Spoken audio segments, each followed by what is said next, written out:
चला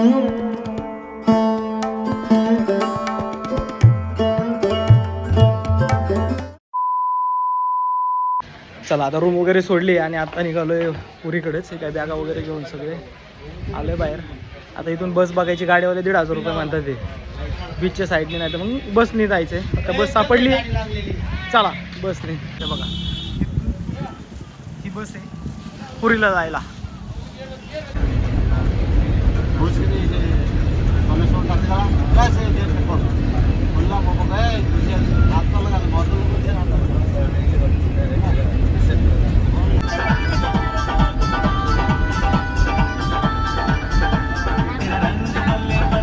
चला मस्तपैकी अशी गाणी ऐकत ऐकत, आणि बसमध्ये खूप ओडिसातील लोक होते. त्यांची भाषा काही कळत नव्हती पण ते बोलत होते, ऐकायला भारी वाटत होतं. ती भाषा ऐकत ऐकत फायनली आपण पोहोचलो आहोत जगन्नाथपुरीमध्ये. आणि हे बघू शकता इकडेच बस लावण्यासाठी त्यांनी सोय वगैरे केलेली आहे. खरं तर मंदिर खूप पुढं आहे. चला बस स्टॉपवर उतरलो होतो पण तिथे अजून यायला वेळ होता. आणि बघा इकडं चांगलीच सोय केली सगळ्यांची बसायला वगैरे. इकडं या साईडला पण बघू शकता सगळ्यांची बसायला व्यवस्थित सोय आहे. आम्ही गाडीची वाट बघत होतो पण गाडी काय आली नाही, म्हणून मग आता टेम्पो केला आहे. मग त्याच्यामुळे तिकडे चाललं. आता आलो जगन्नाथपुरीमध्ये. कुठलं हॉटेल नाही काय नाही, आपलं मित्राचं घर आहे. तिथं आपण आता थांबणार आहे, स्टे करणार आहे. आणि मग त्याच्यानंतर इथून दर्शनाला वगैरे जायचं आहे. हे बघा आता असा लोक असणार आहे आपला जगन्नाथपुरीसाठी. आज दिवसभर जगन्नाथपुरीमध्ये फिरायचं आहे. आणि हे त्याचं घर आहे मित्राचं. त्याचे तर कपडे वगैरे चेंज केले आणि बॅग वगैरे ठेवलं. इथून जवळजवळ फक्त 1 किलोमीटर अंतरावरती जगन्नाथपुरीचं मंदिर आहे. आता तिकडंच जायचं आहे. खूप दर्शन लाईन आहे, खूप गर्दी आहे असं म्हणतात ते. बघूयात आता गेल्याशिवाय नाही कळणार. आता मी पुढं बसणार आहे. चला आवरुस्तोवर गाडी पण आलेली आपली. जगा भाई रेडी का? चलो.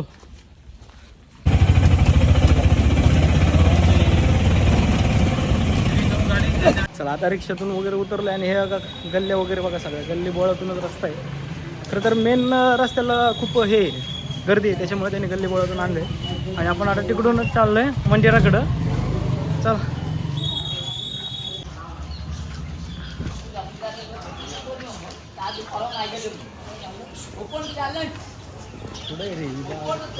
चला वरती पक्षी वर पक्षी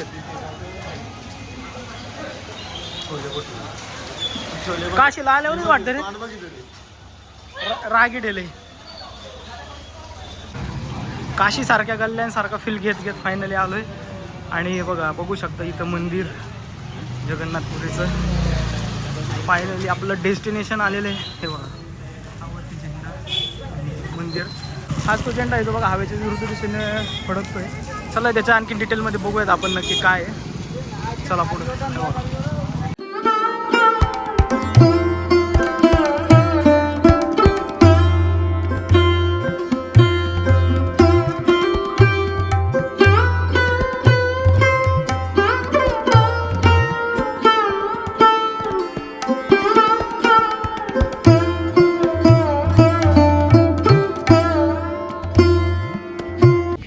फायनली पोहोचलो आहोत. जगन्नाथ मंदिर आहे बघा, माझ्या मागं मंदिर आहे. आणि आता आपण दर्शनाला चाललो. आतमध्ये मोबाईल वगैरे अलाउड नाही आहे. मोबाईल आणि शूज इथंच काढून जावं लागेल, त्याच्यामुळे आतमधलं काही शूट होणार नाही आहे. तर मी दर्शन घेऊन येतो आणि मग तुम्हाला नंतर एक्सपिरियन्स सांगतो की नक्की कसं आहे ते, काय मंदिर. हे बघा इकडं मोबाईल शूटसाठी आहे आणि असंच फिरत फिरत मंदिर. आणि याचं फ्रंट गेट शोधायचं आणि तिकडून जायचं आहे. त्याच्यामुळे फ्रंट गेटला पहिलं जायचं आणि तिथून आतमध्ये जाऊन मग दर्शनाला जायचं. चला फ्रंट गेटकडं. पुढे आहे फ्रंट गेट. हे बघा इकडं सगळीकडं फ्री शूज अँड मोबाईल सगळं ठेवण्यासाठी सोय केलेली आहे. आणि ह्या साईडला मंदिर आहे. आपण आता फ्रंट साईडने चाललो आहे, त्या मंदिराच्या बरोबर इकडं त्याच हिशोबाने चाललो आहे. इकडं तर काय गर्दी नाही. आता हळूहळू पलीकडच्या साईडला फ्रंट साईडला खूप गर्दी आहे. आता हे बघा सगळं मंदिर. चला मित्रांनो, आता पाहिलं मग अशी तुम्ही बघितलं तर पांढरा झेंडा होता, आता पिवळा झेंडा आहे, तुम्हाला दाखवतो. तर मित्रांनो हे बघू शकता की आल्या मंदिरावरती पांढरा झेंडा होता आणि दर्शन करून आल्यानंतर पिवळा झेंडा मंदिरावरती होता. तर हा झेंडा दररोज 5 वाजता चेंज केला जातो आणि हे पाहण्यासाठी आम्ही तिथे उपस्थित होतो. हे आमचं भाग्य आहे. तिथे उपस्थित राहिल्यानंतर आम्हाला असं कळलं की ही प्रक्रिया 4च्या दरम्यान चालू होते. मंदिराच्या उजव्या बाजूला खूप सारे झेंडे तिथं एकत्र गोळा केले जातात आणि ज्या भाविकांना आपल्या नावाचा झेंडावरती मंदिरावरती चढवायचा असेल तर तिथे जाऊन दक्षिणा देऊन त्या झेंड्याची पूजा करायची, पाया पडायचं, मग ते झेंडा एकत्र सगळ्यांचे झेंडे एकत्र गोळा करतात आणि मग ते घेऊन मंदिरावरती जातात. ही प्रक्रिया आम्ही तासभर पाहत होतो. मग आम्ही काय केलं की सगळं गोळा झाल्यानंतर जे झेंडे घेऊन वरती जाणार होते त्यांच्या पाया वगैरे पडलो, त्या सगळ्या झेंड्यांना स्पर्श केला आणि मग ते मंदिरावरती जात होते. आता तुम्ही हे जे झेंडे पाहतात हे कोणी ना कोणी दर्शन केलेले झेंडे आहेत असं म्हणायला हरकत नाही. आणि मग हे झेंडे त्यांनी वरती न्यायला चालू केलं. खरं तर हे पाहताना अंगावरती काटा येत होता, कारण तिथपर्यंत जाण्यासाठी कोणतीही वाट नाही, कुठलाही कठाडा नाही किंवा कशाला धरून जाता येत नाही. मंदिराच्या उजव्या बाजूला घंटा आहे, त्याच्यावरतून ते चढायला चालू करतात आणि कळसाने असं वरती चढत चढत ते कळसापर्यंत जातात आणि रोज झेंडा चेंज करतात.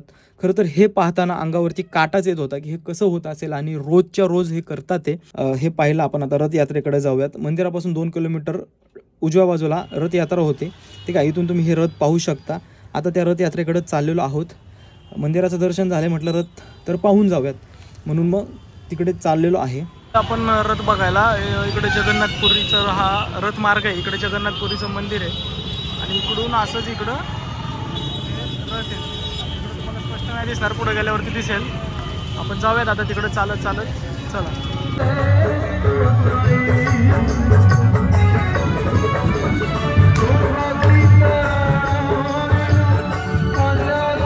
रथाच्या वरचं कळस दिसत आहे. खरं तर जसजसे रथ जवळ येतील तसं खूप भारी वाटते, कारण रथयात्रेबद्दल खूप काही ऐकलं होतं. रथयात्रेला खूप गर्दी होते, हे होते, आणि पाहण्याचा योग पहिल्यांदाच आला आणि हा योग अचानक आला याचं नवल वाटतं.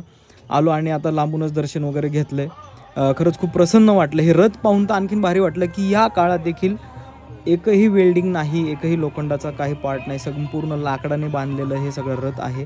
आणि हे एवढा मोठा रथ, याच्यावरती खूप सारे लोक असतात आणि हा सगळा रथ माणसाने ओढून मंदिरापर्यंत नेतात. खरं तर उद्या रथयात्रेचा शेवट आहे. आज हे रथ इकडे मुक्कामी आहेत. इकडे देवाची मावशी त्यांचे इथे देव मुक्कामी आहेत आणि उद्या सगळे तिन्ही रथांमध्ये देव येतील आणि हा रथ परत ओढत ओढत मंदिराकडे जाईल आणि रथयात्रेची सांगता होईल. त्याच्या आदल्या दिवशीची ही रात्र आहे आणि तुम्ही बघू शकता खूप मोठ्या प्रमाणात इकडे लोक देखील आलेले आहेत आणि प्रत्येक तिन्ही रथांचं डागडुजीचं काम चालू झालेलं आहे. भाविक भक्त किती आहेत ते बघू शकता तुम्ही.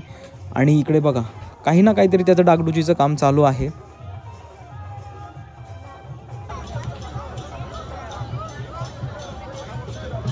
असं ही रथयात्रा, असे हे तिन्ही देवांचे रथ समोरून पाहण्याचा योग आला. खरं तर या रथांकडे पाहतच राहिलो की आपल्या भारताचं कल्चर काय, इतिहास काय आहे, कसा आहे, हे जर आपण जाणून घेतलं तर खरंच खूप महान आहोत आपण असं म्हणायला हरकत नाही. अशी ही रथयात्रा आणि त्याची तयारी, त्याची सुरक्षा देखील इकडे तुम्ही पाहू शकता. खूप सारी भाविक भक्त गर्दी आत्तापासूनच यायला लागलेली आहे. उद्या तर खूप सारी गर्दी होणार आहे, म्हणून गर्दीच्या आधीच आम्हाला असं वाटलं की आपण आता जरा इथून दर्शन वगैरे करूयात आणि जाऊयात. म्हणून मग लवकरच आम्ही तिन्ही रथांचं दर्शन घेतलं, देवाचं दर्शन घेतलं आणि म्हटलं पुढच्या प्रवासाला आपण जाऊयात. आणि इथे तुम्ही बघू शकता की खूप सारे भाविक भक्त कसा आनंद घेत आहेत या रथयात्रेचा.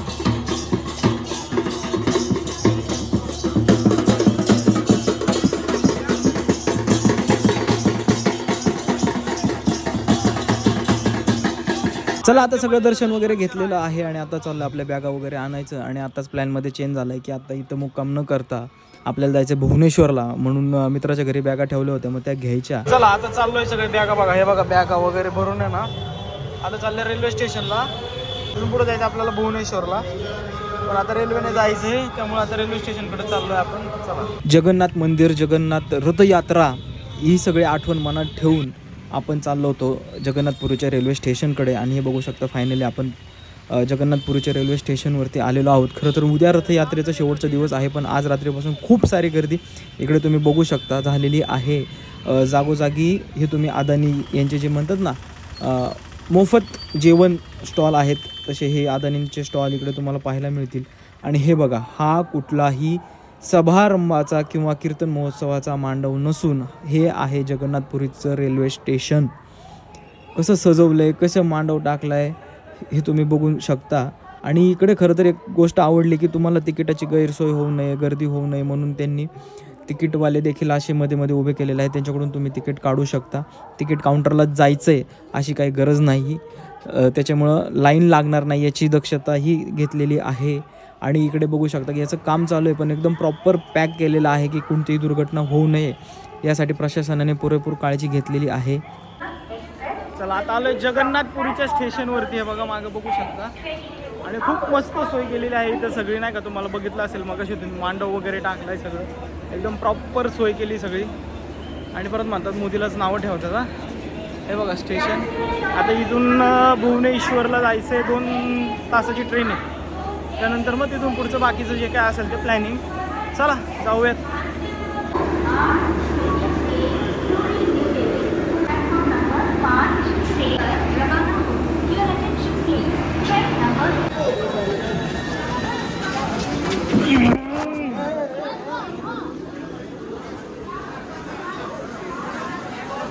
चला फायनली आलेलो आहोत आपण जगन्नाथपुरी रेल्वे स्टेशनवरतून भुवनेश्वर रेल्वे स्टेशनवरती. 1 तासाचा हा मस्तपैकी प्रवास निवांत झालेला आहे, कारण तिकडून गर्दी कमी होती, इकडून जाणाऱ्यांची गर्दी खूप आहे.